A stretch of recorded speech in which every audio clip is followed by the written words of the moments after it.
Pete, do me a favor, will you? Pick me up in the morning. This being without a car is murder. What's wrong with yours? It needed a tune-up, so I let Mr. Markovsky talk me into letting the boys in his automotive shop class take a crack at it. That was 6 days ago. 6 days for a tune-up? They got a little carried away. After they tuned it up, they decided to put on high compression heads, a dual exhaust, 4-barrel carburetors, and a racing camshaft. You know, I can hardly wait to see you burning rubber in the parking lot. When's it gonna be ready? Markovsky promised me tomorrow for sure. Oh, boy. I better get back to school. For the PTA dinner in the cafeteria. If you're supposed to eat in the cafeteria, why'd you just eat here? Need you ask? I'll give you a lift. No, relax. Finish your dinner. I'll walk. It's not very far. If I'm lucky, I'll get mugged on the way. See you tomorrow.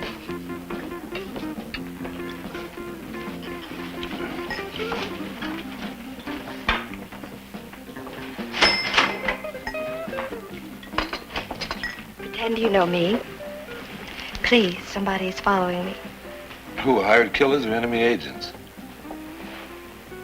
I was on the bus and this man sat next to me. A nice-looking man, and we began to talk, and then he made some suggestions. I'm sorry, I didn't mean to. I don't know why I just didn't tell the bus driver, but instead I got off the bus, and so did the man. He's been following me for a couple of blocks. Is he still out there? Well, I don't see him now. I guess it's okay. Thanks. Wait a minute, he may still be out there. Look, I've imposed enough on you already. You asked me to pretend I know you, right? Why pretend? I'm Pete Dixon. Sit down. Leslie Gleason. Hello, Leslie. Hi, Pete. Look, I'm sorry about this. I mean, most times a thing like that wouldn't shake me up so much. Don't apologize. Why shouldn't it? Well, let's just say it's not the first time a man's done that. If I'd been in my own territory, I'd be able to handle it okay. You're from out of town?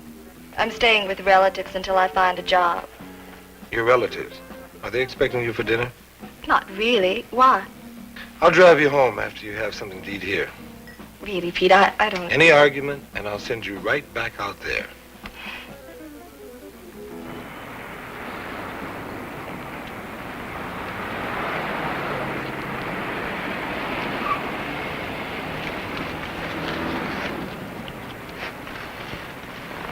Call me soon, okay?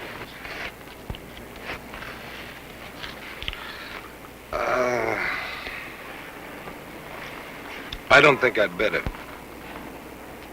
You're not married. No, but I am involved. You don't act like a man who's involved. Leslie, you're a very beautiful girl, very appealing. But like I told you, I'm involved. If you say so. I'm being straight with you. Have it your way.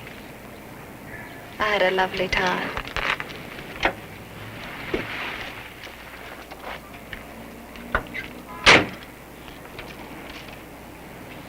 Don't lose my number.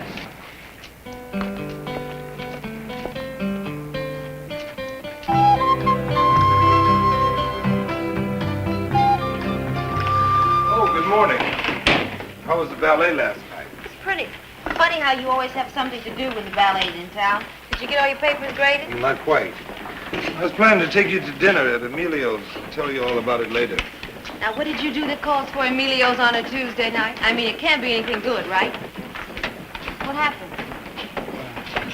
This isn't the time or the place. Oh, wow. It's that bad, huh?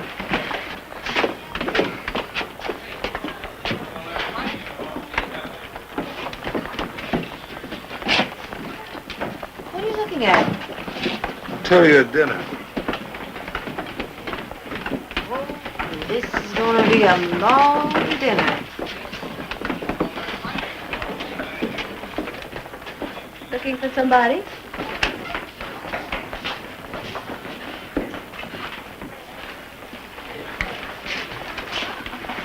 Have you got an older sister?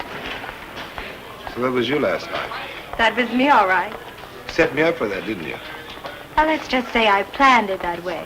All that stuff about being followed and being from out of town, looking for a job. Pretty convincing, huh? Very convincing. Why? Oh, would you have been interested in me if I told you I was a 12th grader? I thought I made it clear to you last night that I was involved. After you kissed me. I'm not going to play your game. Hi, Mr. Dixon. Oh, you know my friend Pam, don't you, Pete? She's in one of your classes. Pam? We'll have to continue our discussion later in a more private place, right? Wrong. Oh, there you are, Pete. I mean, Mr. Dixon. I just wanted to tell you that Mrs. Greenlay is sick today, and Mr. Coughlin's letting me take over her 4th period history class. Isn't that sensational? See you later, Pete. So I was wondering if it's all right with you if I miss your 3rd period class. Hey, she called you Pete. I noticed that.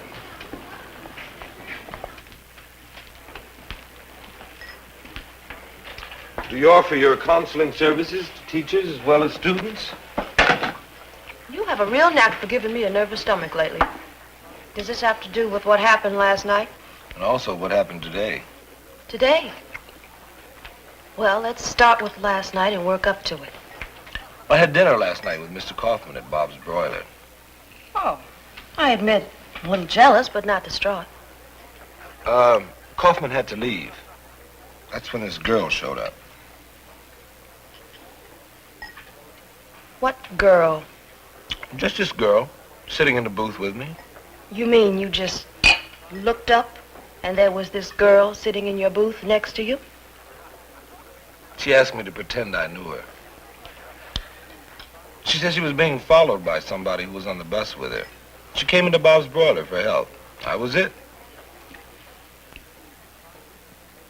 I wouldn't make up a thing like this. I just thought I'd tell you so you'd know. I'm sorry. I'm glad you told me. Here's more. I felt sorry for her. She seemed so upset. So I bought her dinner and drove her home. Like I said, I'm glad you told me. There's more. Look, Liz, it really didn't mean anything. I mean, you know, just the circumstances. Are you trying to tell me that you... No. No, she just kissed me, that's all. Didn't mean anything. I told her I was involved with you. I certainly appreciate that. Look, honey, try and accept this as the truth because there's something else. Today I found out she was a student here at Whitman High. She set me up for the whole thing. Now I've got to figure out a way to handle it. Well, this is the place where you're supposed to say something. Hi, everybody. Guess what? You know that class I took over today? It went just great. Oh, Pete, there's something that I heard today that I think you ought to know about. There's this terrible lie going around about you and some girl that's apparently true. Oh, no, is it? No, it's not. Oh, wow. You really had me going there for a minute. I mean, even if there wasn't anything to it, no matter how innocent on your part, you could really get into trouble. I mean, what the defense would you have if some girl decided to yell rape? Well, it's true. It's not fair the way a girl tries to take advantage of a male teacher. She's right, Pete. Maybe somebody ought to have a talk with that girl. You want me to? I guess not. How about Mr. Kaufman? No. How about you? Come in. You want to see me, Miss McIntyre? Come in, Leslie. Sit down.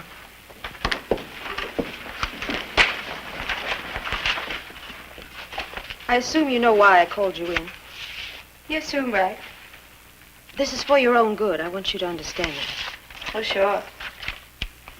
I'm trying to say that what you're doing is potentially damaging to yourself as well as to Mr. Dixon. I think Pete can take care of himself without your help, Miss McIntyre.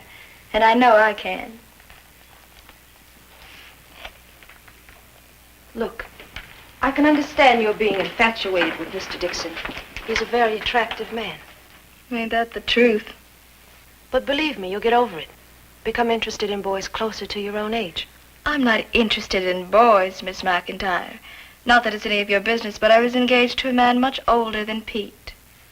You were? Mm-hmm. Well, why don't you ask Pete if I seemed too young for him last night? What are you trying to do? Hold that over his head? Use it against him to get something you want? Don't you wish that was it? Something simple like blackmail for better grades or something? You could handle that, couldn't you, Miss McIntyre? What do you want then? Pete. That's what I want.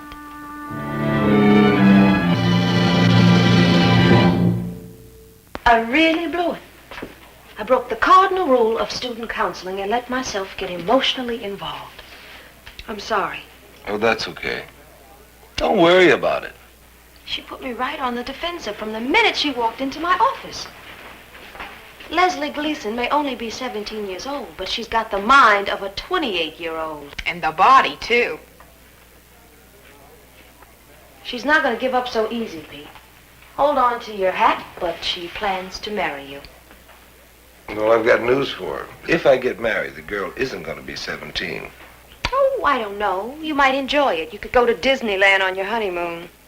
Yeah, when you come to think of it, she's not that much younger than you are, Pete. 11, 12 years. She's obviously all wrong for you. Right.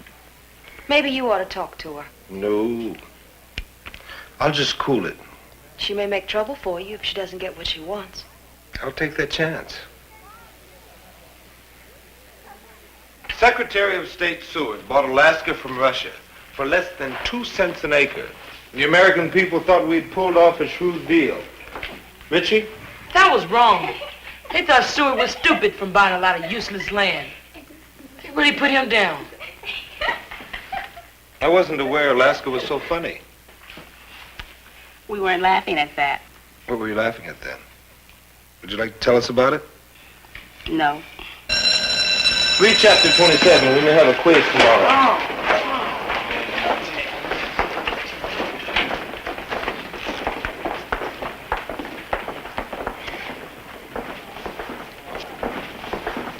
I got a message for you from somebody. She wants you to meet her at Bob's Broiler at 7. Unless you want her to be drastic. Okay. Listen carefully while I give you the answer, because I want to make sure you get it straight. Are you ready? It goes like this. No.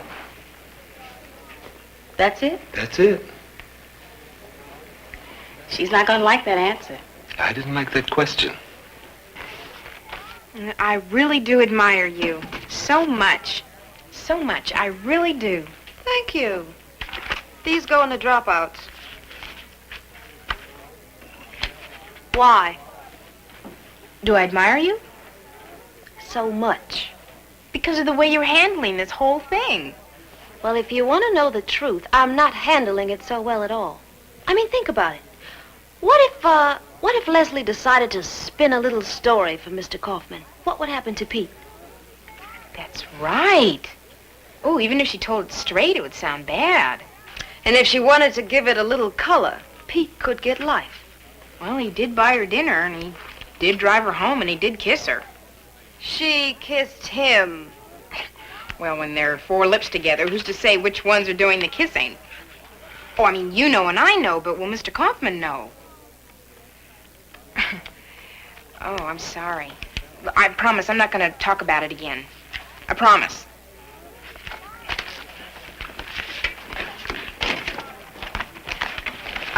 Where do these go? What are they? Miscellaneous complaints about teachers? Oh, Mr. Dixon, Pete, you're going to be around for about an hour? I'd love a ride home. Is your car in the shop again? No, still. The boys did a little body work on it. Now it needs a new paint job. What color? I don't know. What do you like? Battleship gray or candy apple tangerine? Hi there, Mr. Dixon. I wonder if I could talk to you. Oh, hello, Mr. Kaufman. Leslie Gleason, right? That's right. How's everything, Leslie? Not too good. That's why I want to talk to Mr. Dixon. Oh, well, if he can't help you, my door's always open. Maybe you better take it up with Mr. Kaufman. Oh, but I'd rather discuss it with you first. Oh, no offense, Mr. Kaufman. No, that's all right. I've got to go back to my office anyway and requisition some volleyballs. You won't forget to pick me up. In an hour. Good. Maybe we should go somewhere more private. No, thank you. I'd rather stay right here. Afraid you might be tempted if we're alone? Look, Leslie, I told you, I am not interested. You were sure interested the other night. I wonder if Kaufman would like to hear about that. Leslie, if you're looking for romance, you're going about it wrong. Look, Pete, I don't want it this way. You can't just walk away from me. Watch me. You walk away from me now, and we're going to have us a lover's quarrel right here in front of everybody. I can make a pretty good scene if I have to. All right. You can come with me if you want to. Where we go? Mr. Kaufman's office. No, you can't. Well, yes, I can. We're going to settle this once and for all.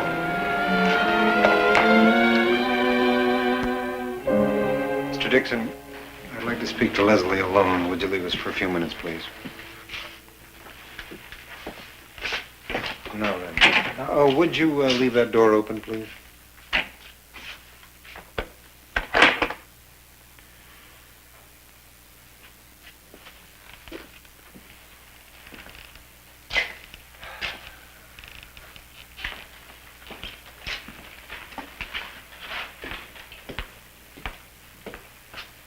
What you doing? Oh, just checking up on the old bulletin board. Mm-hmm. I already heard about your little scuffle out on the quad. It doesn't take the jungle telegraph long to spread the word, does it? So what's happening? Has anybody asked you to the senior prom lately? No, but I bet I can guess who's asked you. Come on, give. What's going on?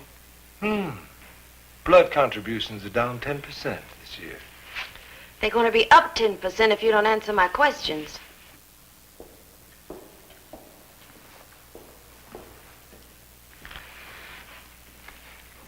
You can come too if you want.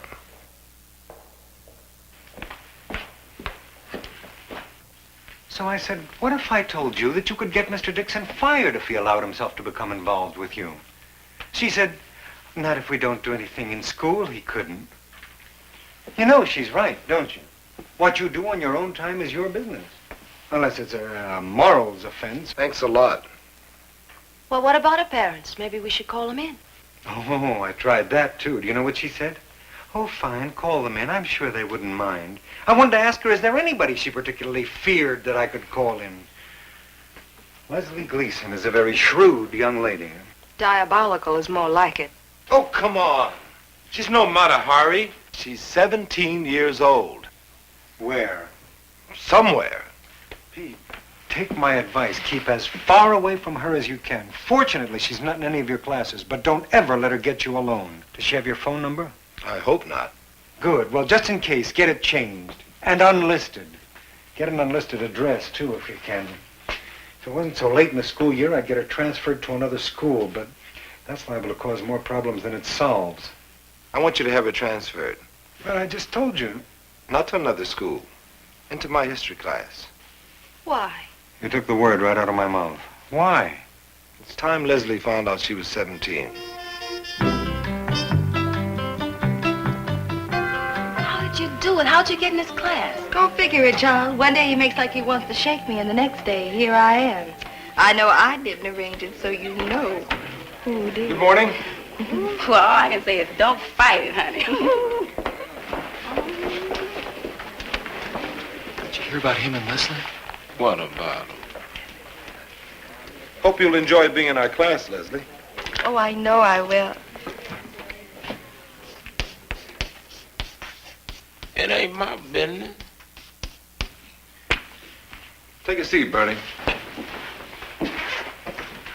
Andrew Johnson was the only president in the United States who was ever impeached.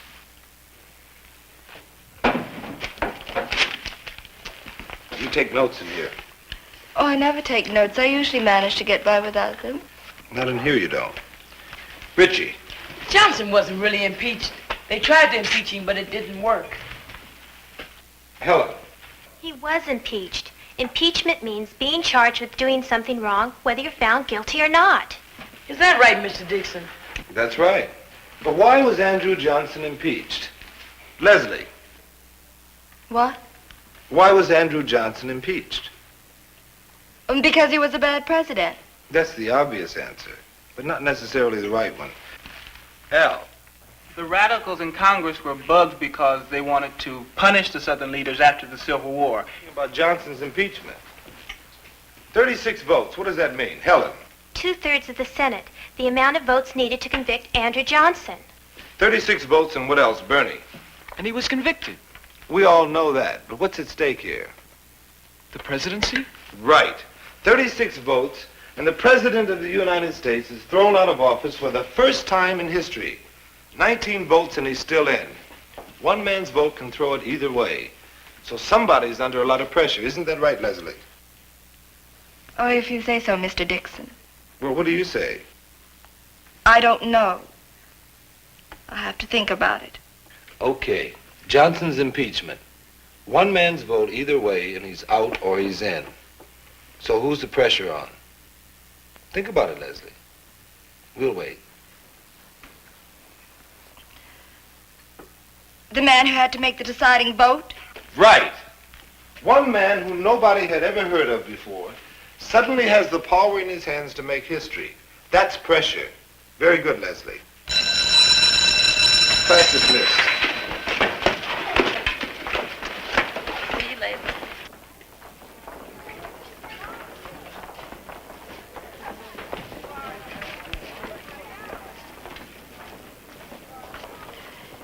Is this your way of getting even? What do you mean? Well, you were pretty rough on me today. I was rough on Bernie, too. But you didn't notice that, did you? You and Bernie don't have anything going. Oh, yes, we do. I'm a teacher, and he's a student. That's what you and I have got going.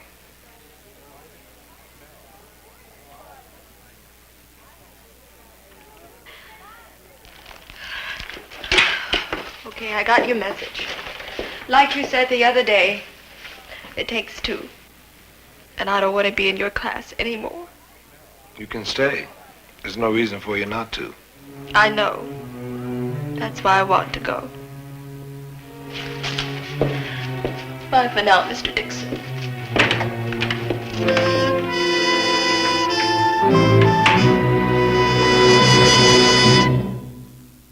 You know, one of the mysteries of civilization is why so many girls fall in love with their teachers.